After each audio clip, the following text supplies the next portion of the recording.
நித்திய ஸ்துதிக்குரிய பரிசுத்த நற்கருணைக்கு பக்தியாய் ஆராதனை எத்திசையும் புகழ்வோம். நித்திய ஸ்துதிக்குரிய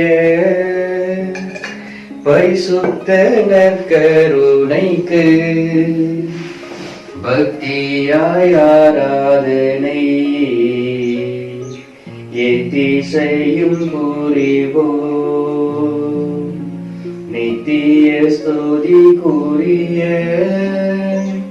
பரிசுத்த நற்கருணைக்கு பக்தியாய் ஆராதனை எத்திசையும் புகழ்வோம்.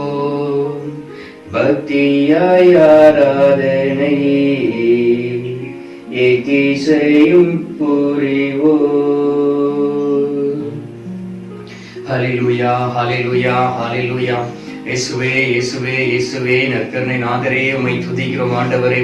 இஸ்ரவேலின் தெய்வமே, உம்மை துதிக்கிறோம் ஆண்டவரே. யூதர்களை தேர்ந்தெடுத்து அவர்கள் வழியாக இந்த உலகத்திற்கு ஆண்டவரே நீர் உமது வெளிச்சத்தை வெளிப்படுத்தியதற்காக நன்றி சொல்லி உம்மை துதிக்கிறோம் ஆண்டவரே. அன்னை மரியாளை தேர்ந்தெடுத்து அவர் வழியாக இந்த உலகத்திற்கு வந்து ஆண்டவரே எங்களை மீட்டு ரட்சித்தவரே, உம்மை துதிக்கிறோம் ஆண்டவரே. இந்த உலகத்தில் நீங்கள் திருக்குடும்பமாய் வாழ்ந்தது போல் ஆண்டவரே ஒவ்வொரு குடும்பம் வாழ வேண்டும் என்று பிரயாசப்படுகின்ற என் அன்பு நேசரே, உம்மை நன்றியோடு உம்மை துதிக்கிறோம் அப்பா.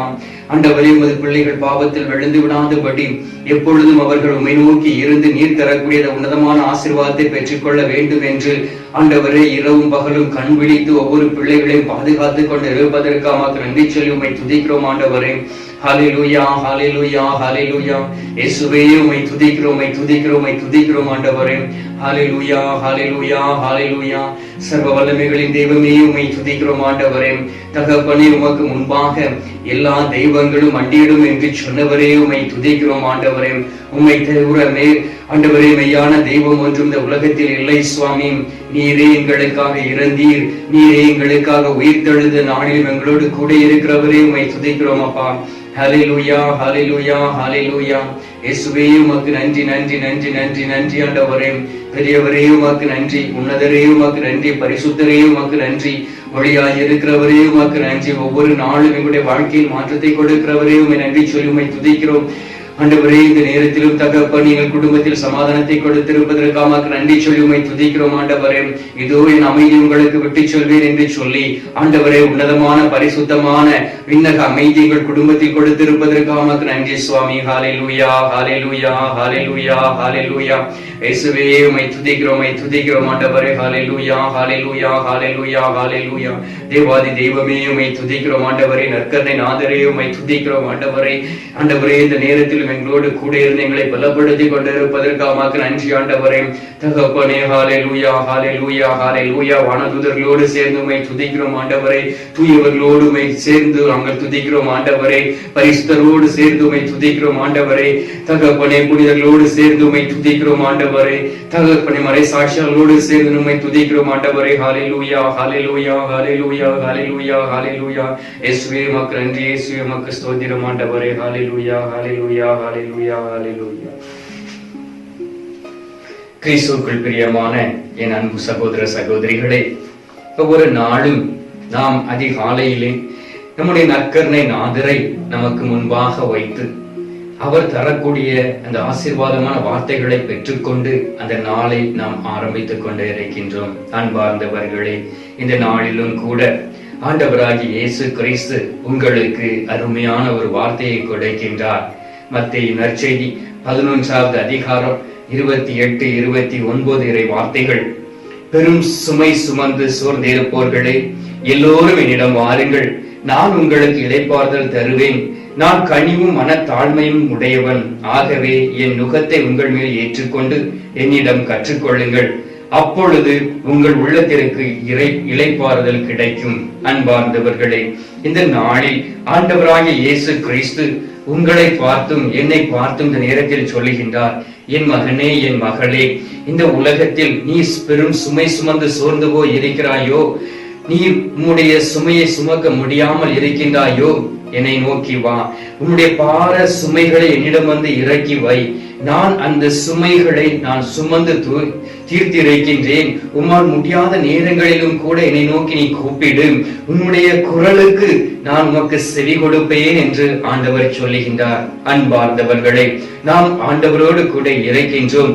ஒவ்வொரு நாளும் இந்த உலகத்திலே நாம் அதிகாலையில் ஆண்டவரை நோக்கி ஜெபித்து அந்த நாளில் எப்படி வாழ வேண்டும் என்று அவருடைய வார்த்தைகளை கேட்டு நாம் இந்த நாளை ஆரம்பிக்கின்றோம். ஆனாலும் ஏன் நம்முடைய வாழ்க்கையில் துன்பம் இருக்கின்றது? ஏன் நம்முடைய வாழ்க்கையில் சமாதானம் இல்லை? ஏன் நம்முடைய வாழ்க்கையில் சந்தோஷமும் மகிழ்ச்சியும் இல்லை என்று நாம் பார்த்தோம் என்றால் அது நம்மிடம் இருக்கக்கூடிய ஒரு குறைவாகத்தான் இருக்குமே தவிர ஆண்டவர் தரக்கூடிய குறை இல்லை என்பதை நீங்கள் உணர்ந்து கொள்ள வேண்டும். நாம் ஆண்டவர் கொடுத்த ஆசீர்வாதங்களை இழந்து போய் இருக்கின்றோம். ஆண்டவர் கொடுத்த அந்த பலத்தை நாம் இழந்து போய் இருக்கிறபடியினால் நம்மால் இந்த உலகத்தில் இருக்கக்கூடிய துன்பங்களில் மாட்டிக்கொண்டு அதிலிருந்து வெளியிலே வராமல் நாம் தவித்துக் கொண்டு இருக்கின்றோம். அன்பார்ந்தவர்களே, யோபுவினுடைய வாழ்க்கை நாம் ஒரு எடுத்துக்காட்டாய் நாம் பார்க்க முடியும். துன்பம் சூழ்ந்த வேளையிலும் கூட எவ்வாறு யோபு அந்த துன்பத்தில் இருந்து வெளியிலே வந்தார் என்பதை நாம் தியானித்து அவருடைய வாழ்க்கையை தியானித்து அதன்படி நாம் நடப்போம் என்றால் இந்த உலகத்தில் இருக்கக்கூடிய துன்பங்கள் எல்லாம் ஒரு துன்பமாக இருக்க முடியாது. முதலாவதாக யோபு அவருடைய பிரச்சனைக்கு காரணம் என்ன என்று அவரால் புரிந்து கொள்ள முடியவில்லை. எனவே முதலாவதாக நாம் நினைக்கலாம், என்னுடைய பாவம் காரணமாய் இருக்குமோ என்று நாம் நினைக்கலாம். பாருங்கள், யோபுவின் நண்பர்கள் அவரை குற்றப்படுத்தினார்கள்.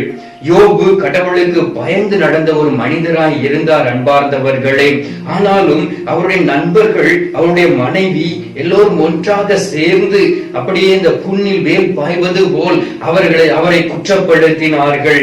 ஆனால் அவர் அந்த குற்றங்களுக்கு முதலில் பதில் சொல்ல முடியவில்லை.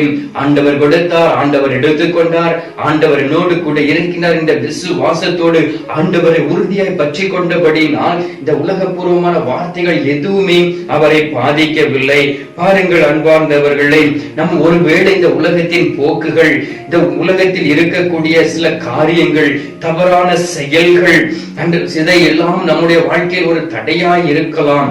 ஆனால் நாம் இந்த உலகத்தின் பின்னால் போகாதபடி கடவுளை உறுதியாக பற்றி கொண்டு இருக்கக்கூடிய வேளையிலே எவ்வாறு யோபு அவருடைய சோதனைகளிலும் கண்ணீரிலும் இந்த துன்பங்களிலும் இருந்து எவ்வாறு வெளியிலே வந்தாரோ அதே போல் நம்மால் வெளியே வர முடியும். அன்பார்ந்தவர்களே, நீங்கள் ஒரு விஷயத்தை நன்றாக புரிந்து கொள்ள வேண்டும். இந்த உலகத்திலே நீங்கள் தூய்மையோடும் உண்மையோடும் வாழ உங்களை தயாரித்து உங்கள் வாழ்க்கையை அர்ப்பணித்துக் கொள்வீர்கள் என்றால் அந்த நாள் முழுவதே நீங்கள் சிலுவையை தூக்க தயாராய் இருக்க வேண்டும். பாருங்கள், சாத்தானுடைய வழியை நாம் செல்லும் பொழுது எல்லாம் நமக்கு நல்லதாகவே இருக்கும், மகிழ்ச்சியாவே இருக்கும், ஆரம்ப காலம் நல்லாவே இருக்கும். ஆனால் போக போக போக அந்த சாத்தானுடைய செயல்கள் உங்களை முழுவதும் அழைத்து விடும். நாம் பார்க்கின்றோம், யோவான் நற்செய்தி 10வது அதிகாரம் 10வது வார்த்தையில் சொல்லப்பட்டு இருக்கின்றது, நானே உனக்கு ஒரு நல்ல ஆயராய் இருக்கிறேன் என்று ஆண்டவர் சொல்லுகின்றார். அந்த நல்ல ஆயன் என்ன செய்வார் என்றால் நமக்கு எப்பொழுதும் பாதுகாப்பாய் இருக்கக்கூடியவராய் இருக்கின்றார். அன்பார்ந்தவர்களே, எனவே நம்முடைய வாழ்க்கையில் இருக்கக்கூடிய இந்த நுகத்தை எல்லாவற்றும் நம் ஆண்டவரிடம் ஒப்படைக்கக்கூடிய ஒரு பிள்ளைகளாய் இருக்க வேண்டும். அதற்கு நாம் உண்மையாய் வாழ நம்மை தயாரித்துக் கொள்ளக்கூடிய வேளையில் தான் ஆண்டவர் யோபுவின் வாழ்க்கையில் ஒரு விடுதலை கொடுத்தது போல் நம்முடைய வாழ்க்கையிலும் வரக்கூடிய துன்பங்களில் இருந்து விடுதலை கொடுப்பார். எனவே அதை நாம் புரிந்து கொள்ள வேண்டும். ஆண்டுடைய வார்த்தை சொல்லுகின்றது, வெறும் சுமை சுமந்து சோர்ந்திருப்போரே எல்லோரும் என்னிடம் வாருங்கள், நான் உங்களுக்கு இளைப்பாறுதல் தருவேன், நான் கனிவும் மனத்தாழ்மையும் உள்ள ஒரு தெய்வமாய் இருக்கின்றேன், என்னிடமிருந்து நீங்கள் கற்றுக்கொள்ளுங்கள் என்று ஆண்டவர் நம்மை நோக்கி சொல்லுகின்றார். அன்பார்ந்தவர்களே, எனவே தான் ஆண்டோடைய வெளிச்சத்தில் நாம் நம்மை வாழ நம்மை தயாரித்துக் கொள்ள வேண்டும். அன்னை மரியாளுடைய வாழ்க்கையை பார்க்கும் பொழுது ஆண்டவருடைய வார்த்தைகளுக்கு கீழ்ப்படிந்து அந்த வெளிச்சத்தில் வாழ்ந்தார். புனிதர்களுடைய வாழ்க்கையை நாம் பார்க்கக்கூடிய வேளையிலே அவருடைய வாழ்க்கையில் எவ்வளவோ துன்பங்கள் இருந்தன. அவர்கள் மறை சாட்சியாய் மறிப்பதற்கு கூட தன்னை அர்ப்பணித்துக் கொண்டார்கள், தயாராக இருந்தார்கள் என்று திருச்சபையின் வரலாறு சொல்லுகின்றது. அன்பார்ந்தவர்களே, எனவே துன்பமான வேளைகளில் நாம் ஆண்டவரை நோக்கி கூப்பிட வேண்டும். சங்கீதம் 103வது அதிகாரம் 10வது வார்த்தையில் சொல்லப்பட்டு இருக்கின்றது, அவர் நம் பாவங்களுக்கு பாவங்களுக்கு ஏற்ப நம்மை நடத்துவதில்லை, நம் குற்றங்களுக்கு ஏற்ப நம்மை தண்டிப்பதில்லை என்று சொல்லப்பட்டு இருக்கின்ற பாருங்கள் அன்பார்ந்தவர்களே, எவ்வளவு ஒரு அற்புதமான வார்த்தை. ஆண்டவர் நம்முடைய பாவங்களுக்கு ஏற்ப நம்மை நடத்துவதில்லை. நினைத்து பாருங்கள், ஒவ்வொரு நாளும் எவ்வளவு பாவம் செய்து ஆண்டவர் கொடுத்திருக்கக்கூடிய இந்த அற்புதமான வாழ்க்கையை நாம் இழந்து போய் இருக்கின்றோம். ஆண்டவர் ஒவ்வொருவரையும் அவரவர் பாவத்திற்கு ஏற்ப தண்டிப்பார் என்றால் இந்த உலகத்தில் எந்த ஒரு மனிதனும் வாழ முடியாது அன்பார்ந்தவர்களே. எனவே நாம் ஆண்டவரோடு இணைந்து வாழ நம்மை அர்ப்பணித்துக் கொள்ள வேண்டும். ஆண்டவருடைய வார்த்தைக்கு கீழ்ப்படிந்து நடக்க நம்மை அர்ப்பணித்துக் கொள்ளக்கூடிய வேளையிலே எனக்கு ஏன் இந்த துன்பம் என்கின்ற ஒரு கேள்வி உங்களிடமிருந்து இல்லாமல் போகும். இரண்டாவதாக நீங்கள் புரிந்து கொள்ளக்கூடிய ஒரு காரியம் என்னவென்றால், இந்த உலகத்தில் எதுவுமே நிரந்தரம் கிடையாது அன்பார்ந்தவர்களே. பாருங்கள், பெரிய பெரிய பணக்காரர்கள் எல்லாம் தற்கொலை செய்து கொள்வதை நாம் பார்த்து இருக்கின்றோம். நம்முடைய வாழ்க்கையில் நாம் நினைக்கின்றோம், பணம் மட்டும் இருந்தால் போதும், எனக்கு பணம் இருந்தால், எனக்கு எல்லா சொத்தும் இருந்தால், நான் ஒரு லட்சாதிபதியா இந்த உலகத்தில் இருந்தால் அது மட்டுமே போதும், அது எனக்கு சந்தோஷத்தை கொடுக்கும் என்று நீங்கள் நினைக்கலாம். அன்பார்ந்தவர்களே, ஏமாந்து போக வேண்டாம். ஏனென்றால் இந்த பணமும் சொத்தும் பொருள்களும் நமக்கு மகிழ்ச்சியை தராது. அது துன்பத்திற்கு மேல துன்பங்களை மட்டுமே நமக்கு தரும். ஆண்டவருடைய வார்த்தை சொல்லுகின்றது. யோபு 1வது அதிகாரம் 21வது வார்த்தையில் யோபு அழகாக சொல்லுகின்றார், தன்னுடைய மனைவியை நோக்கி, ஆண்டவர் அளித்தார், ஆண்டவர் எடுத்துக்கொண்டார், ஆண்டவருடைய பெயர் போற்றப்படுக. பாருங்கள், சில இழப்புகள் நம்முடைய வாழ்க்கையில் இருக்கலாம், பிரச்சனைகள் இருக்கலாம், கண்ணீர் இருக்கலாம், கவலைகள் இருக்கலாம், சோதனைகள் இருக்கலாம். சில நேரங்களில் முற்களின் மீது விழப்பட்ட நம்முடைய சரீரம் எவ்வாறு தவிக்கின்றதோ, நாம் ஒரு அடிப்பட்ட நம்முடைய சரீரம் எவ்வாறு வேதனையில் இருக்கின்றதோ, அதே போல நம்முடைய உள்ளம் உடைந்து நொறுங்கி போய் இருக்கலாம். அன்பார்ந்தவர்களே, ஆண்டவர் இந்த நாளில் உங்களை பார்த்து சொல்லுகின்றார், ஆண்டவர் எல்லாவற்றையும் உங்களுக்கு கொடுத்திருக்கின்றார். ஆனால் அந்த இழப்புகளின் நடுவிலும் கூட ஆண்டவரை போற்றி புகழக்கூடிய ஒரு பிள்ளைகளாய் இருக்கக்கூடிய வேளையிலே ஆண்டவருடைய நாமம் மகிமைப்படும். ஆண்டவர் அந்த எல்லா தீங்கிலும் இருந்து உங்களுக்கு விடுதலை கொடுத்து உங்களுக்கு நீங்கள் இழந்து போன எல்லாவற்றையும் திரும்ப கொடுக்கக்கூடிய ஒரு கடவுளாய் இருக்கின்றார். யோபு பாருங்கள், அவருக்கு ஆறுதலாய் இருந்தது என்ன என்றால், ஆண்டவருடைய அந்த உடனிருப்பு, ஆண்டவருடைய அந்த செயல்கள். ஆண்டவரை முழுமையாக நம்பியபடினால் யோபுவினால் ஆண்டவரை விட்டு வெளியிலே செல்ல முடியவில்லை. ஆண்டவர் எனக்கு கொடுத்தார் என்பதை நம்பினார். எனவே அதை எடுத்துக்கொண்ட வேளையிலும் கூட ஆண்டவர் எடுத்துக்கொண்டார் என்பதை அவர் ஆண்டவரை நோக்கி நான் சொல்லுகின்றார். அன்பார்ந்தவர்களே, ஆனாலும் நான் என் ஆண்டவருக்கு முன்பாக நான் குற்றமற்றவன் என்பதை நான் எடுத்துரைப்பேன் என்பதை ஆண்டவரிடம் புலம்பி தீர்க்க காரணமாய் இருந்தார். மூன்றாவதாக, நம்முடைய உள்ளத்தில் இருப்பதை நம் ஆண்டவரிடம் புலம்பி தீர்ப்பவர்களாய் இருக்க வேண்டும். திருப்பாடல்கள் 38வது அதிகாரம் 4வது வார்த்தையில் சொல்லப்பட்டு இருக்கின்றது, என் குற்றங்கள் தலைக்கு மேல் போய்விட்டன, தாங்கொன்னா சுமை போல் அவை என்னை வெகுவாய் அழுத்துகின்றன. அன்பார்ந்தவர்களே, நம்முடைய வாழ்க்கையிலே நாம் ஒரு பாவம் செய்யும் பொழுது, ஒரு குற்றத்தை நாம் செய்யக்கூடிய வேளையிலே அது என்ன செய்யும், நம்முடைய உள்ளத்தில் இருந்து அப்படியே நம்மை அரித்து கொண்டு இருக்கும். அதை நாம் உணர்ந்து கொள்ள வேண்டும். அந்த உள்ளத்தில் இருந்து நம்மை அரித்து கொண்டு இருக்கக்கூடிய வேளையிலே தான் நாம் புலம்ப ஆரம்பிப்போம்.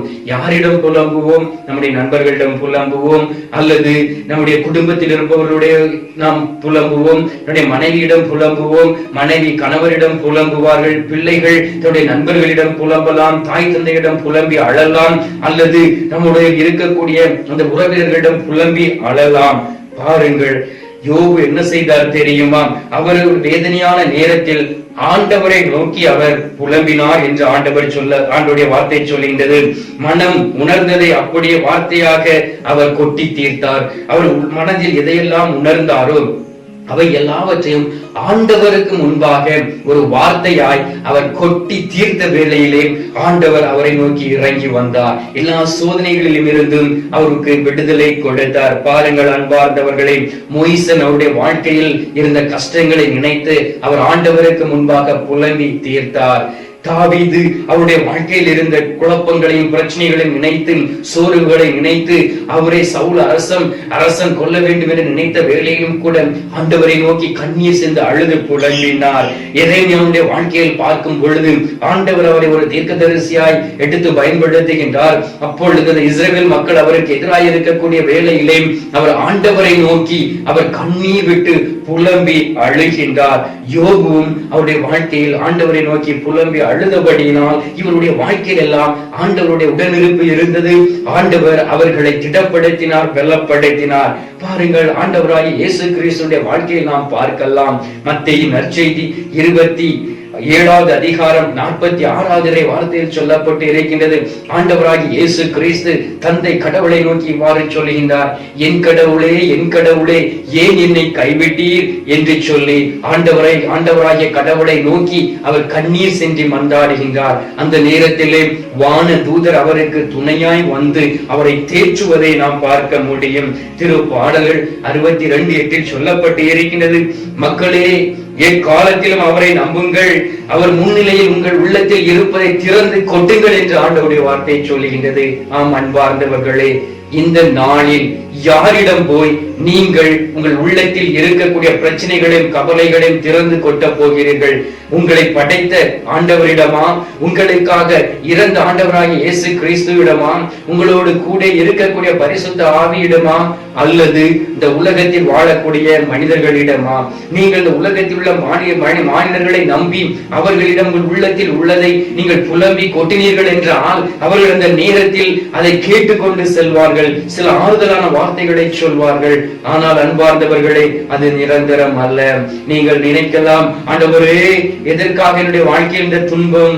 அந்த நாளில் உங்களை பார்த்து சொல்கின்றார், என் மகனே, மகளே, நீ என்னை விட்டு விலகி போனபடியினால், நீ உன்னுடைய வழியில் இருந்து தடம் மாறியபடியினால் உன்னுடைய வாழ்க்கையில் துன்பங்களும் பிரச்சனைகளும் இருக்கின்றன. இந்த நாளில் நான் இருகரம் விரித்து உன்னை அழைக்கின்றேன், நீ என்னிடம் வா என்று சொல்லி ஆண்டவர் உங்களை இருகரம் அழைத்தவராய் உங்களை நோக்கி இருக்கின்றாரே. அன்பார்ந்தவர்களே, நீங்கள் ஆண்டவரிடம் திரும்பி வாருங்கள். ஆண்டவர் உங்களை நிறைவாய் ஆசீர்வதிக்க சித்தமாய் இருக்கின்றார். யோபுவினுடைய இந்த விசுவாசம் உங்களோடு இருக்கின்றதா? யோபு 13:15 சொன்னார், அவர் என்னை கொன்றாலும் கொல்லட்டும், நான் என் வழிகளை குற்றமற்றவை என்பதை நான் அவரிடம் எடுத்துரைப்பேன் என்று சொல்லுகின்றார். உங்களால் அவ்வாறு சொல்ல முடியுமா அன்பார்ந்தவர்களே? அப்படி சொல்லவில்லை என்றால் இந்த நாளில் மனம் திரும்புங்கள், ஆண்டவரிடம் கேளுங்கள். ஆண்டவரே, என்னுடைய மீறுதலினால் நீர் சிலுவையில் அறையப்பட்டீரேன், என்னுடைய பாவங்களினால் நீர் சிலுவையில் அறையப்பட்டீரேன், என்னுடைய குற்றங்களினால் நீர் சிலுவையில் அறையப்பட்டீரேன். இன்னும் ஒவ்வொரு நாளும் குற்றமும் பாவங்களும் ஆண்டவரே என்னுடைய மனதை இருக்கின்றது, அதன் வழியாக உம்மை சிலுவை நான் அறைந்து கொண்டு இருக்கிறேன் சுவாமி என்கின்ற அந்த மன வேதனையோடு அவரிடம் நீங்கள் புலம்புங்கள். ஆண்டவர் உங்கள் கண்ணீர் எல்லாவற்றையும் துடைத்து, ஆண்டவர் உங்களோடு இருக்கக்கூடிய அந்த துன்பங்கள் எல்லாவற்றையும் எடுத்து மாற்றுவார். அன்பார்ந்தவர்களே, இந்த நேரத்தில் சிறிது நேரம் என்னோடு சேர்ந்து நற்கருணை நாதரை நோக்கி நாம் செபித்து ஆண்டவர் தரக்கூடிய இந்த நற்கருணை நாதர் தரக்கூடிய ஆசீர்வாதத்தை பெற்றுக் கொள்வோம். கண்களை மூடுவோம், கரங்களை விரித்து ஆண்டவரை நோக்கி நாம் மன்றாடுவோம். எங்கள் பரலோக தந்தையே, இயேசு கிறிஸ்துவே, தூய நல் ஆவியே, தந்தையே, இந்த நேரத்திற்காக நன்றி சொல்லி உம்மை துதித்து உம்மை ஆராதிக்கிறோம் சுவாமி. இதோ நற்கருணை நாதரா என்னோடு கூட இருக்கிறவரே உம்மை துதிக்கிறோம் ஆண்டவரே. பெரியவரே உம்மை துதிக்கிறோம், உன்னதரே உம்மை துதிக்கிறோம் ஆண்டவரே. தகப்பனே, இந்த நாளிலும் கூட கண்ணீரோடும் கவலையோடும் நெருக்கத்தோடும் பிரச்சனைகளோடும் இதோ உமது நடுவில் நாங்கள் இருக்கிறோம் சுவாமி. நீர் எங்களை உமது பிள்ளைகளாய் நீர் தேர்ந்தெடுக்கிறேன், அதற்காக உமக்கு நன்றி. திருக்குடும்பத்தின் ஆசீர்வாதத்தை எங்களுக்கு கொடுத்திருக்கிறேன், அதற்காக உமக்கு நன்றி சொல்லி உம்மை துதிக்கிறோம் ஆண்டவரே. சோதனை வேளைகளிலும் என்னை நோக்கி கூப்பிடு என்று சொன்னீரேன் ஆண்டவரே. இந்த நேரத்திலும் கூட உம்மை நோக்கி நாங்கள் கூப்பிடுகிறோம் சுவாமி. எங்களுக்கு ஆறுதல் சொல்ல யாரும் இல்லை சுவாமி, உமது வார்த்தைகள் மட்டுமே எங்களுக்கு ஆறுதலாய் இருக்கின்றது. மத்தேயு 11:28 சொன்னீரேன், இதோ சுமை சுமந்து சோர்ந்திருப்போர்களே எல்லோரும் என்னிடம் வாருங்கள், நான் உங்களுக்கு இளைப்பாறுதல் தருவேன் என்று சொன்னீரேன். இந்த நாளிலும் தகப்பனே, சோர்வோடும் பலவீனத்தோடும் துக்கத்தோடும் கண்ணீரோடும் தேடி வந்திருக்கிறோம் சுவாமி. ஆண்டவரே, எங்களுக்கு இளைப்பாறுதலை தரும்படியாக உம்மை நோக்கி நாங்கள் செபிக்கின்றோம். எல்லா சோர்வுகளிலும் தகப்பனே, நீர் எங்களுக்கு ஆறுதலாய் இருப்பீராக. யோபுவுக்கு ஆறுதலாய் இருந்தது போல் எங்களுக்கு ஒவ்வொருவருக்கும் ஆறுதலாய் இருப்பீராக. சோதனை வேலையிலும் பிரச்சனையான நேரங்களிலும் ஆண்டவரே தாவீதுக்கு ஆறுதலாய் இருந்தது போல் எங்களுடைய வாழ்க்கையிலும் தகப்பனே எங்களுக்கு ஆறுதலாய் இருப்பீராக. மோசே பேச முடியாத சூழ்நிலையிலும் கூட அவருக்கு துணையாய் இருக்க ஆரோனை திடப்படுத்தி ஆண்டவரே அவனுக்கு ஆறுதலை அளித்தீரே. அதுபோல் தகப்பனே நீர் எங்களுக்கு துணையாய் இருந்து ஆறுதல் தரும்படியாக நோக்கி நாங்கள் செபிக்கிறோம் ஆண்டவரே. தகப்பனே எங்களுடைய வாழ்க்கையில் இருக்கக்கூடிய துன்பங்களை நீர் எடுத்து மாற்றுவீராக, தடைகளை எடுத்து மாற்றுவீராக, பிரச்சனைகளை எடுத்து மாற்றுவீராக, கண்ணீரை எடுத்து மாற்றிடும்படியாக நோக்கி நாங்கள் செபிக்கிறோம் ஆண்டவரே. தகப்பனே மற்றவர்களுக்கு உதவி செய்யக்கூடிய மனப்பக்குவத்தை கொடுப்பீராக, மற்றவர்களுக்காக செபிக்கக்கூடிய ஆற்றலையும் பலத்தையும் கொடுப்பீராக, மற்றவர்களுக்காக எல்லாவற்றையும் விட்டுக் கொடுக்கக்கூடிய மனத்தை தரும்படியாக நோக்கி நாங்கள் செபிக்கிறோம் ஆண்டவரே. யோபுவோடு இருந்தது போல் எங்களோடும் கூட இருப்பீராக, எங்கள் குடும்பத்தோடு கூட இருப்பீராக, தடைகளை எடுத்து மாற்றுவீராக ஆண்டவரே. பாவம் செய்யக்கூடிய சூழ்நிலை வரக்கூடிய வேளையிலே அந்த நேரத்திலும் ஆண்டவரே எங்களோடு பேசி அந்த பாவம் செய்யாதபடி எங்களை பாதுகாத்துக் கொள்ளும்படியாக நோக்கி நாங்கள் ஜெபிக்கிறோம் ஆண்டவரே. இந்த கொரோனா நோயினால் பாதிக்கப்பட்டிருக்கக்கூடிய பிள்ளைகளுக்காக ஜெபிக்கிறோம் ஆண்டவரே. அவர்களுக்கு உடற்பூர்வமான ஆசீர்வாதத்தை கொடுப்பீராக ஆண்டவரே. ஆன்மீக ஆசீர்வாதத்தை கொடுக்கும்படியாக ஜெபிக்கிறோம் ஆண்டவரே. அவர்களுக்காக பணி செய்து கொண்டிருக்கக்கூடிய ஒவ்வொரு மருத்துவர்களையும் ஒப்புக் கொடுக்கிறோம். நீரே நல்ல மருத்துவராய் இருக்கின்றேன், மருத்துவருக்கெல்லாம் மருத்துவராய் இருக்கிறேன் அன்பு நேசரே. அந்த மருந்தை கண்டுபிடித்து அதன் மூலம் தகப்பனே இந்த உலகம் ஒரு சாதாரண நிலைக்கு திரும்பக்கூடிய ஒரு பலத்தை கொடுக்க ஒவ்வொரு மக்களுக்கும் கொடுக்கும்படியாக ஜெபிக்கிறோம் ஆண்டவரே. அரசியல்வாதிகளை தொடுவீராக, அவர்கள் மக்களுக்கு எதிராக செய்யக்கூடிய அனைத்து தீங்கான காரியங்களையும் எடுத்து மாற்றிடும்படியாகவும் ஆண்டவரே அவர்களுக்கு ஞானத்தை கொடுத்து ஆண்டவரே ஒவ்வொரு நாளும் தகப்பனே மக்களுக்கு தேவையான திட்டங்களை கொடுக்கும்படியாக நீர் அவருக்கு நல்ல ஒரு ஆலோசனை கர்த்தராய் இருந்து வழிநடத்த வேண்டுமாய் உம்மை நோக்கி நாங்கள் செபிக்கிறோம் ஆண்டவரே. தகப்பனே இந்த நேரத்திலும் கூட நீர் எல்லாவித தடைகளும் எடுத்து மாற்றியிருப்பதற்காக நன்றி. ஏன் துன்பம் என்று சொல்லக்கூடிய மக்களுடைய வாழ்க்கையில் இருக்கக்கூடிய துன்பங்களை எடுத்து மாற்றியிருப்பதற்காக நன்றி சொல்லி உம்மை துதிக்கின்றோம். மீட்பெரும் இரட்சகருமான இயேசுவின் திருக்கரத்தில் ஒப்புக் கொடுத்து எங்கள் தாய் கன்னிமரியாள் வழியாக ஜெபிக்கின்றோம் எங்கள் நல்ல தந்தையே, ஆமென். அன்பார்ந்தவர்களே, இந்த நேரம், இந்த ஜெப நேரம் உங்களுக்கு ஆசீர்வாதமாய் இருந்திருக்கும் என்று நான் நம்புகிறேன். ஆண்டவரை துதிக்கின்றேன். அன்பார்ந்தவர்களே, ஒவ்வொரு நாளும் ஆண்டவர் நம்மோடு பேசுகின்றார். ஆண்டவர் அவருடைய பணிக்காக என்னை அழைத்து இருக்கின்றார். நான் ஆண்டவருடைய ஒரு அடியானாய் இருந்து ஒவ்வொரு நாளும் உங்களுக்காக ஆண்டவர் தரக்கூடிய அந்த வார்த்தைகளை கொண்டு நற்கரை நாதர் வழியாக சேர்க்கின்றேன். அன்பார்ந்தவர்களே, நம்புங்கள், ஆண்டவர் எல்லா தடைகளையும் எடுத்து மாற்றுவார். ஏன் இந்த துன்பம் என்கின்ற கேள்விக்கு உங்களுக்கு பதில் கொடுத்து கொண்டிருக்கின்றார். தொடர்ந்து அவரிடம் செபித்து அவர் தரக்கூடிய ஆசீர்வாதத்தை பெற்றுக் கொள்வோம். எல்லாம் அல்ல இறைவன் பிதா, சுதன், பரிசுத்த ஆவி உங்களை ஆசீர்வதித்து உங்களுடைய துன்பங்கள் எல்லாவற்றையும் எடுத்து மாற்றி உங்களோடு கூட இருந்து உங்களை வழி நடத்துவாராக. ஆமென்.